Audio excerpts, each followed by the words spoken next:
5 clés pour déclencher l'étincelle et avancer vers ce que vous voulez vraiment.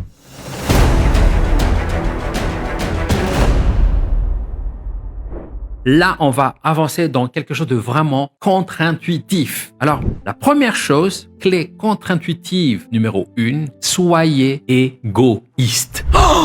Alors là, c'est l'horreur. Et moi qui croyais que tout qui était un coach bienveillant, et moi qui croyais que tout qui était sympa, et c'est lui qui nous dit, sois égoïste. Mais où va la vie? Où va le monde? Et c'est justement ça, mes champions, le message. Vous savez, la plupart des gens se disent, ok, je vais m'occuper de toi, et tu sais, les 5 jours de la semaine, je vais m'occuper de mes collègues. Quand c'est Noël, je vais acheter des cadeaux aux gens. Et puis, quand c'est la nuit, je vais m'occuper de mon mari, ou de ma femme, ou de mon ami, de mon compagnon. À midi, je vais m'occuper de... etc., etc.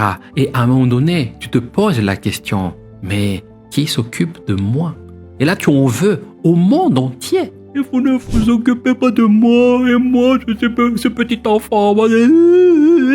Parce que vous vous oubliez. Et rappelez-vous, mes champions, mes championnes, que la conjugaison, elle commence d'abord par « je ».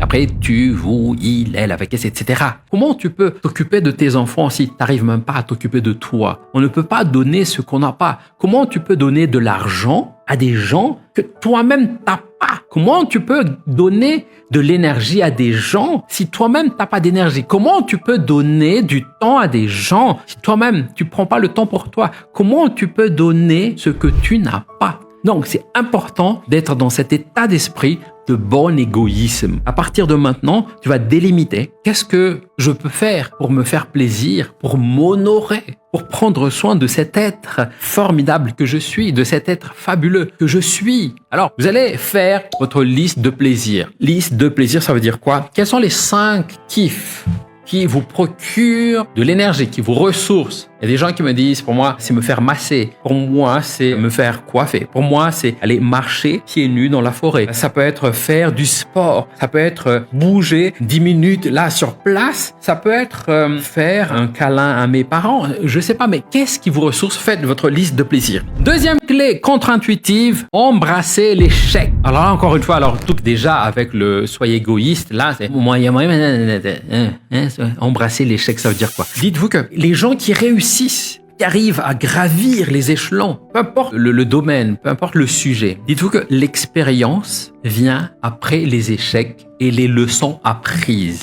Quelqu'un qui dit, moi j'ai 10 ans d'expérience, ça veut dire tout simplement, ça fait 10 ans que je fais des erreurs et que je prends des leçons pour que j'évolue. Vous savez, à chaque fois je la raconte. À un moment donné, un de mes frères m'a dit, tu sais, moi, j'ai envie d'apprendre à plonger dans la piscine. Il me dit, tu sais, j'attends de savoir plonger et là, je vais y aller avec toi. Je dis, attends, mais comment c'est possible? Mais parce que maintenant, je ne sais pas encore faire. Ah oui, et tu comptes t'y prendre comment? Je te dis, quand je saurai plonger, là, je vais plonger. Et ça, c'est la façon, la manière dont la plupart des gens réfléchissent. Vous comprenez ça? Oui ou non? Allez-y. Non, moi, je vais parler en public quand je saurai parler en public. Non, moi échouer devant des gens, jamais. Moi échouer. Alors que plus vous échouez et plus vous allez évoluer, d'accord? Plus vous allez faire des essais, des tentatives. Imaginez que vous avez devant vous un petit seau, d'accord? Et vous avez des petits bouts de papier avec vous, ok? Et vous allez lancer 1 fois, 2 fois, 3 fois, 4 fois. Et si vous vous arrêtez au bout de 2 ou 3 tentatives, alors là, peut-être 0 résultat. Mais si vous faites 20, 50 ou 100 tentatives et sur les 100 tentatives, vous avez 3, 4 ou 5 buts marqués, ça veut dire que vous avez évolué. Embrassez l'échec parce que l'échec fait partie de la progression. Allez chercher des moments, des occasions pour échouer. Parce que c'est comme ça qu'on apprend, pas en lisant des livres, pas en faisant ceci. J'ai assisté à la conférence de Touk Challenge Invincible. Ouais, c'était bien. Alors, t'as fait quoi comme action? Rien. Non. On passe à l'action. 3e clé contre-intuitive, soyez imparfait. C'est la continuité de la deuxième clé. Soyez imparfait, ça veut dire quoi? La plupart des gens me disent, tu sais, moi je suis un perfectionniste, hein, moi j'attends le bon moment, j'ai besoin d'avoir les bons outils quand même, hein, être dans le beau bureau, et puis j'attends aussi les collègues qui sont top, qui sont géniaux, j'attends le produit parfait avec le packaging parfait, j'attends ce super moment parfait. Non, non, non, j'attends d'abord que samedi, non, je pense pas, non, plutôt lundi, et puis on procrastine, etc., etc. Et on prend tellement de temps, on dépense tellement d'énergie pour arriver à un résultat minable. Pourquoi? Parce qu'au fond, les gens qui se disent perfectionnistes, et je le comprends tellement, puisque moi aussi je l'étais avant, les gens qui sont perfectionnistes, au fond, ils manquent de confiance en eux. Allez-y, regardez autour de vous. Ces personnes, ils ont peur de quoi en fait? Pour se dire « Ah, perfectionniste !» Ils ont peur d'être critiqués, d'être jugés. Ils veulent que ce soit tellement top, tellement génial que les gens autour d'eux n'ont plus rien à dire. Alors, oh, je veux être parfait. Hein. C'est important de faire la distinction entre le sens de l'excellence, c'est-à-dire on évolue tout le temps, et le perfectionnisme. Alors, c'est très important. Ok? Et il y a cette personne qui est la numéro 2 de Facebook. Elle disait Done is better than perfect. Ça veut dire quoi? Il vaut mieux que ce soit fait au lieu d'attendre que ce soit parfait. Parce que les gens à côté de toi, ils font, ils se cassent la gueule, ils font, ils se cassent la gueule, ils font, ils se cassent la gueule. Et rappelez-vous de cette manière de dire les choses, comme quoi un imbécile qui marche ira toujours plus loin que deux intellectuels assis. Juste là, ouais. Vous n'êtes pas là pour juste me voir là, pour dire, ah non, je vais prendre des notes, ouais, pourquoi pas. Ouais, mais vous avez besoin de passer à l'action. Il y a des gens qui me disent, tu sais, moi je prie beaucoup dans ma vie, mais ma vie ne change pas, ouais. Et est-ce que tu passes à l'action, c'est-à-dire, est-ce que tu agis? Qu'est-ce qui te manque le plus? J'ai pas beaucoup d'argent, ok? Et qu'est-ce que tu demandes à Dieu?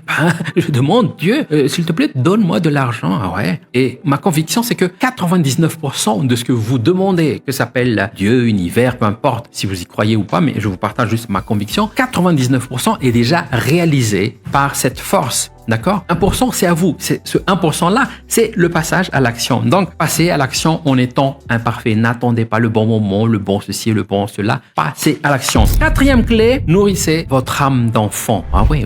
Et vous dites, mais attends, on m'a dit depuis que j'étais petit, mais grandis un peu, mais sois un peu adulte, sois mature. Et là, tout que tu me dis, nourrissez votre âme d'enfant. Mais ça veut dire quoi? Vous savez, selon les chercheurs, les scientifiques, un enfant tombe en moyenne 2000 fois avant de bien savoir marcher. Là, on parle pas encore de courir, hein. Je te parle pas encore d'Usain Bolt. Et même lui, il a commencé à faire des petits pas. Et puis, il est tombé. Et puis, il refait des petits pas. Et il est tombé. À un moment donné, il a commencé à bien marcher. Il s'est entraîné. Et puis, il s'est devenu un athlète. Et puis, un champion olympique, etc., etc. Mais c'est pour vous dire qu'il y a trois choses qui distinguent l'enfant des adultes. Un enfant, ça se dit, je crois que c'est possible de devenir pilote. Il a la ferme conviction. Nous tous avons un enfant intérieur. Quand vous avez des rêves, même au plus profond de vous, peu importe vos rêves, mais si vous avez encore ces rêves-là qui vous font un petit quelque chose, ça veut dire que vous avez la possibilité de vivre, de réaliser vos rêves. Et c'est ça, la force de cet enfant intérieur-là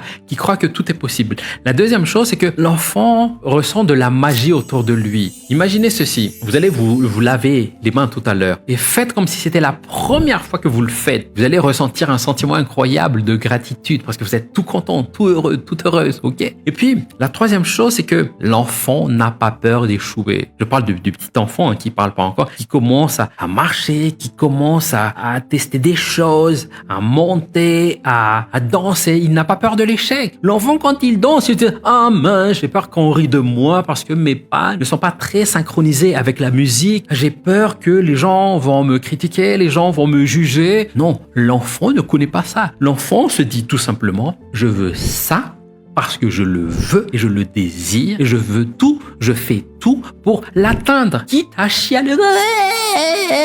Mais il a un objectif et il est inflexible par rapport à cet objectif-là. Après, il va être flexible par rapport aux moyens pour atteindre ce cap-là, cette destination-là. Vous comprenez? Donc, nourrir cette âme d'enfant-là, c'est voir les possibilités. C'est étendre le champ des possibles, c'est se dire, oui, je peux le faire. Yes, I can. Comprenez? C'est ça, avoir un âme d'enfant. Comme moi, je dis par exemple que d'ici 2030, Master Life va devenir le numéro 1 du développement personnel moderne à Madagascar et dans l'Afrique francophone. Les gens me disent, mais tu te prends pour qui toi, le petit malgache là? Mais attends, t'es pas un peu timbré? Toi, tu fumes quoi? Mais en tout cas, moi, je veux bien acheter. Hein. Et c'est ça, avoir une âme d'enfant. C'est croire que tout est possible à la condition que vous en êtes convaincu au fond de vous. 5e clé contre-intuitive. Imaginez que vous trouviez une génie de la lampe. Vous savez, comme dans Aladdin. Vous caressez la lampe et voilà,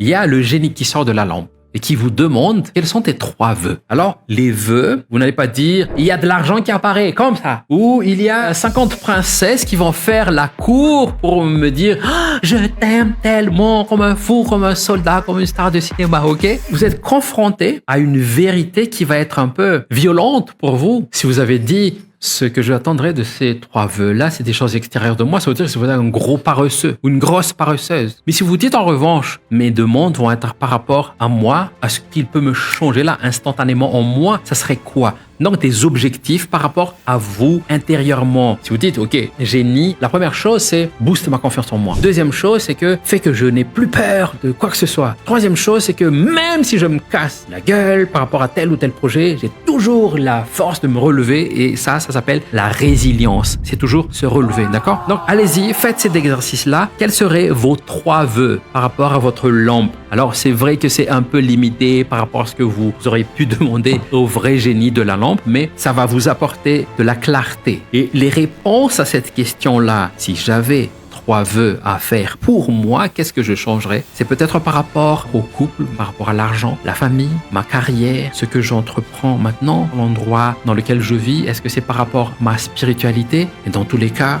voilà les 3 réponses qui me poussent à avancer. Et soyez clair avec vous-même, c'est très très important. Vous pouvez mentir aux gens, vous pouvez mentir à n'importe qui, n'importe quand, n'importe comment, mais vous ne pouvez pas vous mentir à vous-même, puisqu'il s'agit de votre vie, il s'agit de prendre en main votre vie.